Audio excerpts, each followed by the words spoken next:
6 मे मंगळवार या दिवशी काय झालं, ट्रेड घ्यायच्या मागचं लॉजिक काय होतं की बा मार्केटनं ठीक आहे पहिले इथं हाय घेतला, स्विंग क्रिएट करत गेलं, त्यानंतर लो घेतला, लोले एक रिजेक्टेड कॅन्डल मारली, रिजेक्टेड स्विंग क्रिएट केला आणि मग बाईंगला गेलो.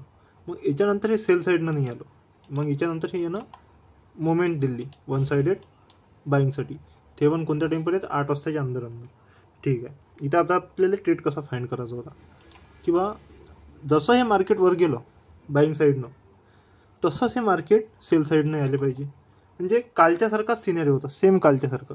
इथे एंट्री पण आपल्याला कालच्यासारखीच फाइंड करायची आहे. तेच किंवा 50% झोनवर आला तिथं जर येऊन क्लोजिंग देऊन झालं तर आपल्याला सेल साईड एंट्री टाकायची आहे. पण एक कालच्या व्हिडिओमध्ये आपण एक कंडिशनने सांगितली जे की आपल्याला ह्या व्हिडिओमध्ये सांगायची आहे.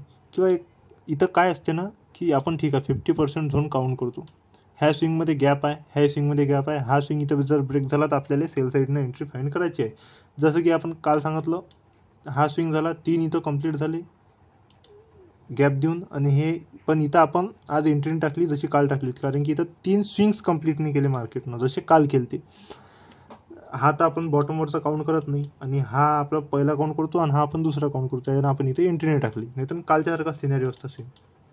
पण इथं ते गोष्ट काय आहे जी आपण कालच्या व्हिडिओमध्ये सांगितली की बा अशा कंडिशनमध्ये जर हे 50%च्या झोनवर येऊन जर इथं येऊन जर हे सेल साईडनं जर इंडिकेशन देऊन राहिलं, क्लोजिंग देऊन राहिलं आणि आपण तिथं एंट्री टाकून राहिलो, मग ते येते खाली. पण इथं जर ते भांगलं तर आपण तिथं एक्झिट एंट्री म्हणजे ते एक्झिट मारतो. पण जर इथूनच हे इथं क्लोजिंग न देता जर आपल्याला बाईंग साईडनं इंडिकेशन देऊन राहिलं 50% झोनवरून, तर आपण इथं एंट्री टाकायची, कारण की इथून ते बाईंगलाच जाईन. म्हणजे जाईल एंट्री काऊन टाकायची आपण की बा इथं क्लोजिंग देऊन नाही राहिलं ते सेल साईडनं, म्हणजे ह्याच झोनहून 50%च्या झोनहूनच ते क्लोजिंग त्यांना बाईंगला द्यायला पाहिजे.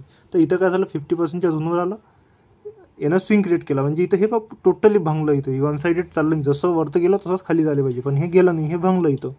इथं आपण डायरेक्टवर एंट्री टाकत नाही सध्या, कारण की आपला टोटली व्ह्यू इथं सेल साईडचा आहे, म्हणून आपण ह्या रिजेक्शनवर बाईंगला एंट्री डायरेक्ट टाकत नाही, वेट करतो आपण इथं. तेच जर आपल्याला सेल साईडने एंट्री भेटली असती तर डायरेक्ट आपण टाकली असती. मग इथं काय झालं, ह्या स्विंगले खाली ब्रेक केलं, इथं क्लोजिंग तर आली, इमिजिएट क्लोजिंग नाही आली, पहिले रिजेक्टेड मग त्याला क्लोजिंग आली. पण ह्या क्लोजिंगले नेक्स्ट कॅन्डल इथं रेड नाही आली. जर इथं नेक्स्ट कॅन्डल हे जर रेड आली असती तर आपण इथं विचार केला बाईंगला आपण डायरेक्ट गेलो नसतो. पण इथं क्लोजिंग आल्यानंतर इमिडिएट कॅन्डल त्याला बाईंग झाली आणि ते बाईंगली केली आणि हे स्विप केली कॅन्डल. इथून जर आता बाईंगले इंडिकेशन जर आपल्याला देते तर आपल्याला हायसाठी आजचा ट्रेड घ्यायचा आहे, टार्गेट लावायचा आहे.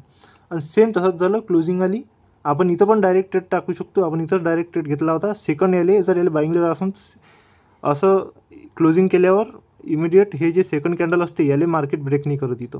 पण ठीक आहे, आपण इथं अजून कन्फर्मेशन बा रिजेक्शनचा वाट पाहतो आणि इथं आपण ट्रेड घेतला आणि हे हायचं टार्गेट लावलं.